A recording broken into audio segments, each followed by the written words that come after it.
kita gyud ang fish pond.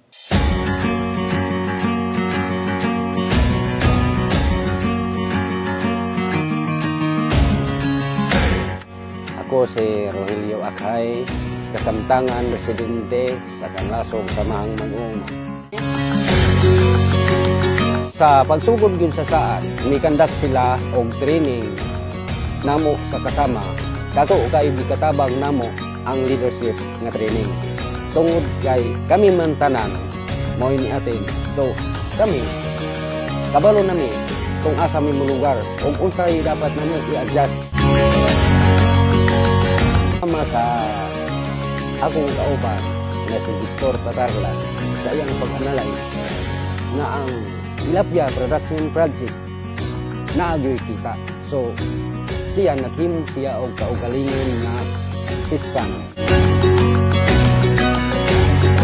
Maabot ang panahon na wala na si saad, at least ang among knowledge, ang among nakatunan, among gamiton aron ang among nasugdan nga project mahimong magmalahotayon kung mo-sustain.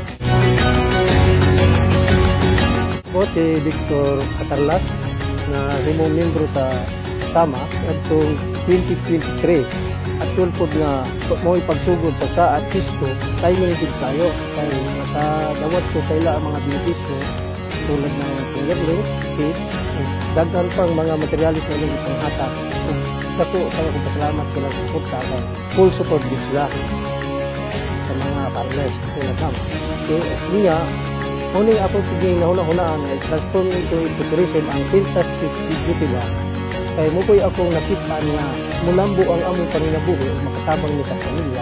Nga dudugang po ang among ikang kamigkita sa fish pond. Mahong dako kay kong pasalamat sa unas tanak sa gobyerno, sa DIFA, o diri sa kasama. Ilabi na gyud sa SAD program. Ang Kanlasog Samahang Mag-uuma pag-ari sa SAD Phase 2 is doon na sila yung mga na-form na association and na sila ilahi-ilahi ng mga komitiba. Isa sa ilang mga komitiba, mao ang Committee on Tilapia. Atong pagsulod sa before saad, dili pa sila trained sa tilapia culture. So, ang maong saad phase 2 program naghatag sa ilahang og training sa tilapia culture. Ug pinaagi ni adto, mas nahikabalo sila og saon pagbuhi. Ilabi na sa feeding management ug unsay maayong kalidad sa tubig ug kalalumon sa tubig sa atuhang culture. Karon 2025 ato na jung makita ang layo nga agwat sa ilahang abilidad sa miagi nga pagsulod sa saad phase atong 2023.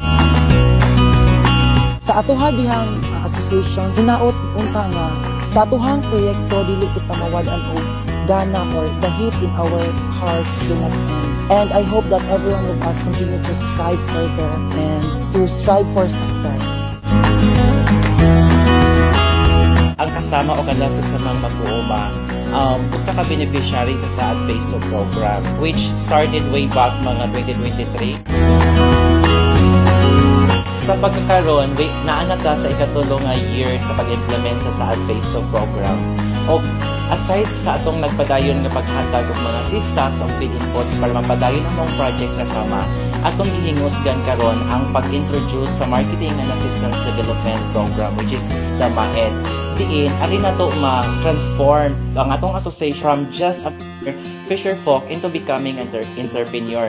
Pinaagi sa paghatag og mga skills training kabahin sa pag-improve sa ato ang product which is the tilapia. Pinaagi ana nang hatag ta og mga post-harvest processing utensils and equipment para ma-develop ang ilang skills gikan sa pagbuhi og tilapia ngadto sa pag-produce or pag-process sa ilahang product karon.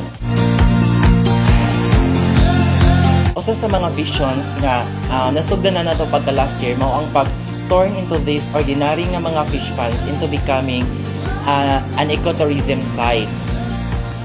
Pag hinaot na mo sa Beaver 7 SAD Phase 2 nga ang maong project nga i-implement or gihatag nato diha sa Kanlasog Samahang Mag-uuma nga ma-sustain siya pinaagi sa ilahang padayon nga pagkuki o dedication sa maong project tungod kay ang kini maong project tungod og alang ramani sa ilaha pong kalambuan o hopefully ma-sustain ang maong project which is the main objective of BIFAR nga despite nga ang maong program ma-end na siya, but ang maong project na itong gisugdan, mapadayon siya og daghan pang matabangan sa umaabot. Daghang salamat.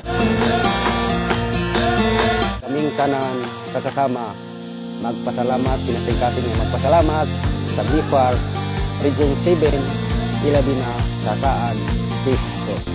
Salamat, Bifar 7 sa Phase 2!